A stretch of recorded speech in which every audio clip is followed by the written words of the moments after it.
Fala minha gente, tudo bem? Vamos falar um pouco sobre Messi? Vamos falar um pouco sobre mais uma derrota do Inter Miami. Aliás, esta é candidatíssima a ser a pior partida do Inter Miami desde que o Messi se mudou para lá em 2023. E o que a gente achava que talvez fosse um progresso com a saída do Tata Martino e com a chegada do Mascherano, a bem da verdade, a gente tá começando a desconfiar que talvez tenha sido até um regresso, porque é impressionante como esse time que tem tantas estrelas assim não consegue produzir praticamente nada. O Inter Miami tem 4 superestrelas. O seu rival, que venceu hoje de 2-0, o Vancouver Whitecaps, não tem nenhuma. Aliás, dessas 4 estrelas, talvez uma a gente ainda considera uma superestrela, porque Busquets, Jordi Alba e Suárez estão hoje num nível muito abaixo do que o Messi ainda consegue se manter. A gente vai falar sobre isso então. Aliás, eu peço desculpas pra vocês por estar usando até um boné, porque assim, pô, já é de madrugada, eu tava até jantando, são 2h30 da manhã. O jogo acabou há pouco tempo, então assim, vocês me perdoem por isso, mas isso aí não vai afetar em nada o nosso vídeo, tá certo? Quero falar pra vocês também por onde o Vancouver Whitecaps acabou chegando e conseguiu fazer esses gols. Tem muita coisa interessante pra gente reparar em como este time é fraco.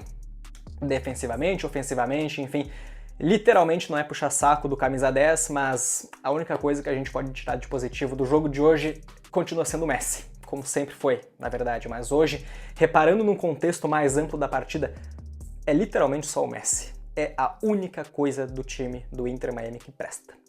Rapaziada, vamos falar sobre isso então. Antes, aquela mínima ajuda de sempre, já é de madrugada aqui, se você puder deixar o like, se inscrever no canal, ativar as notificações, compartilhar o vídeo, eu sei que é um pouco chato, mas assim, pedido basicão e gratuito, tá certo? Conto com a sua colaboração aí. E muito obrigado, inclusive, pela repercussão positiva, mais de 30 mil visualizações no vídeo da entrevista do Messi, né, durante essa semana que eu fiz aí pra vocês. Aquele vídeo longo, mais de 20 minutos, falando sobre as principais falas dele, tá certo?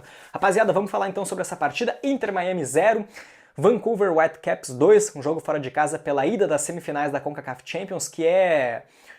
de títulos possíveis, talvez o mais relevante que o Inter Miami pode ganhar nessa temporada. Agora ficou difícil, é verdade, mas assim como aconteceu na fase anterior, agora com o próximo jogo sendo em casa, talvez o Inter Miami consiga reverter o placar, né? O próximo jogo, então, o jogo da volta na quarta-feira que vem, às 9 da noite. E agora jogando em casa, talvez num contexto um pouco mais familiarizado, pode ser que a equipe de Messi, de Suárez, de Jordi Alba e Busquets consiga ser mais produtiva, porque o que a gente viu hoje é realmente uma partida muito pavorosa. Assim, como eu disse, o Messi foi o principal jogador. Os outros jogadores, assim, e agora eu nem vou citar exatamente as estrelas, companheiras do Messi, mas ali, os outros jogadores de meio de campo, Allende, o Segovia, o Redondo, rapaziada, pelo amor de Deus, não conseguiram fazer absolutamente nada. Acho que o que ainda se destacou um pouquinho mais foi o Segovia, porque deu uma finalização por cima do gol, assim, mas só. O lateral direito, aquele, o Weidgan, uma partida pavorosa também. Coitado, sofreu inclusive sofreu defensivamente bastante também com o ataque dos caras, que assim, é um time que ninguém dá muita coisa, esse Vancouver, mas eles têm um ataque muito, muito, muito mais organizado que o Inter Miami. Vocês vão ver isso com as imagens que eu vou mostrar logo em seguida. Enfim, o Inter Miami até começa fazendo algum esboço de pressão, é verdade, com o Messi lançando bolas, ou até mesmo fazendo uma jogada que ele vai entrando a dribles dentro da área e tabela com o Suárez, faz uma jogada perigosa, mas não tinha ninguém ali na pequena área para tocar pro gol. É bem verdade também, próximo lance do Messi. Cobrança de falta, né? Ele teve também aquela cobrança de falta na segunda etapa, já é verdade, e teve também uma finalização por cima, ainda no primeiro tempo, driblando o marcador e finalizando por cima. Teve também um chute forte, assim, mas no centro do gol, no goleiro. Foram os lances de maior destaque do Messi, assim, que hoje, como eu disse, o Inter Miami fez uma partida muito mal, e é claro que o Messi também, infelizmente, acaba sendo afetado por isso. Mas se você for pegar bem quem se salvou e quem se destacou, foi o Messi. O Suárez, acho que não deu uma finalização na partida, eu pelo menos não tô lembrado, mal tocou na bola, cara, uma partida assim desastrosa do Suárez. O Busquets até foi interessante em alguns momentos para organizar o meio de campo, mas assim, toque pro lado, sabe? Nada muito produtivo ou um desarme. E o Jordi Alba, defensivamente, hoje eu vou mostrar para vocês logo em seguida, também muito aquém do que a gente minimamente espera. Ele que teve, acho que foi o jogador que mais custou se adaptar no Inter Miami, foi o Jordi Alba, que por várias vezes fazia jogos bem abaixo, né? E hoje novamente assim um jogo também muito apagado dele. O Vancouver Whitecaps então começa a criar oportunidades logo no início da partida, a gente viu as bolas vindo para a área, cruzando assim, o próprio Weidgan, que eu critico bastante, lateral direito, tirou uma bola que ia no gol, ia ser gol aquela bola. O jogador aí do Vancouver acabou finalizando e ele acabou salvando aquela bola. Mas assim, o Inter Miami ainda muito perdido, não demorou muito tempo até levar o primeiro gol, e aqui começa um pouco mais de análise para vocês. O Vancouver então consegue fazer esse gol nos 24 minutos do primeiro tempo, com a seguinte jogada, um descuido de um jogador do Inter Miami para variar.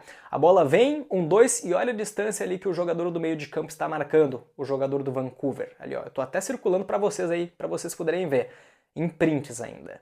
1-2 que o outro jogador ali no Inter Miami não acompanhou, a bola vem então e o jogador que fez o toque de volta corre para dentro da área, o que deixa ali o Falcão, acho que é o número 37, né, mirando aquele jogador ali, tendo que tomar um cuidado maior, e aí o lateral direito, o Edgan, que eu circulei de amarelo, tem que tomar cuidado com o jogador das costas. E aí entra um jogador ali no círculo verde, livre, entre dois zagueiros, para só cabecear para dentro do gol. Tá vendo como assim?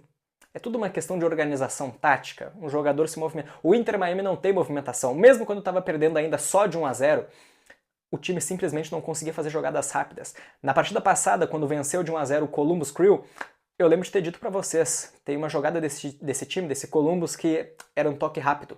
Era uma jogada de toque rápido, toque recebe, toque recebe. O Inter Miami não tem isso. As jogadas que o Inter Miami tem de forma trabalhada é Messi, Suárez, ou aquela do Messi com o Jordi Alba, né? Que o Alba geralmente faz aquele passe meio rasteiro pro Messi chegar batendo de primeira, que hoje até tentou a tentativa, tô colocando aí na tela pra vocês.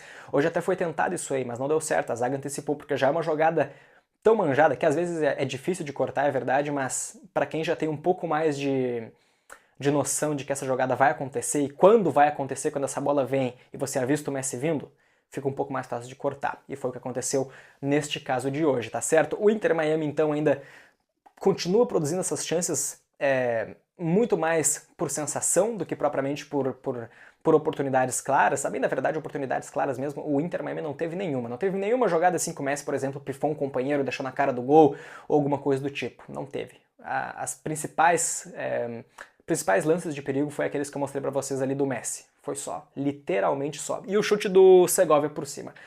Basicamente só isso. A volta pro segundo tempo, então, quando eu achei que o Inter Miami iria melhorar um pouco, foi um Deus nos acuda, né? O treinador dos caras começou a colocar jogadores rápidos ainda, sabendo que o Inter Miami iria ir para cima e deixaria espaços para os contra-ataques. Mas o que mais me apavorou é um dos jogadores que eu esperava que tivesse mais noção possível de quando subir, de quando defender, que é o Jordi Alba. E é por isso que eu tô fazendo essa ponderação sobre ele. O Jordi Alba tem um lance de contra-ataque do Vancouver Whitecaps, assim, ó, que eles vêm em velocidade, vocês estão vendo o print aí na tela também, o jogador circulado e a linha onde a bola vai ir. Ele vai tocar lá pro lado direito. A bola vai pro lado direito então. E olha onde é que tá o Jordi Alba, o nosso lateral esquerdo. Tá lá, voltando, a passo de formiga praticamente, só no trotezinho. Então assim, a questão do Inter Miami também às vezes parece que é até um pouco de falta de comprometimento, né? Mostrei pra vocês como foram displicentes, dois jogadores no lance do primeiro gol, agora o Jordi Alba também, sabe, num contra-ataque dos caras, era pra ele estar ali ajudando na defesa, ele tava lá no ataque, num lance que a bola nem tinha ido pra ele. Já começa por aí. E aí no finalzinho da partida, então, o adversário, né, o Vancouver Whitecaps, que nome comprido, consegue fazer o 2-0 numa jogada onde, novamente, é inacreditável essa aí. O jogador do Inter Miami simplesmente parou. Novamente mais uma jogada de tabela curta, de uma tabela tão óbvia. Vocês estão vendo aí, o jogador literalmente parou de acompanhar. E aí vem o jogador ali pela direita, então acaba cruzando a bola passa até na área e sobra pro Sebastian Berhalter fazer o segundo gol do Inter Miami. Acho que falei certo o nome do cara, né? Enfim, uma derrota de 2-0 do Inter Miami que agora vai ter que depender muito daquela, entre aspas, aura que já teve em outros momentos, com o próprio Messi, inclusive, na Leagues Cup de 2023 ou na MLS do ano passado, com viradas às vezes não esperadas, a bem da verdade, nada esperadas. Assim, o Inter Miami, eu lembro de um jogo contra o Cruz Azul em 2023 na Leagues Cup, quando o Messi chegou também, os gols de falta e...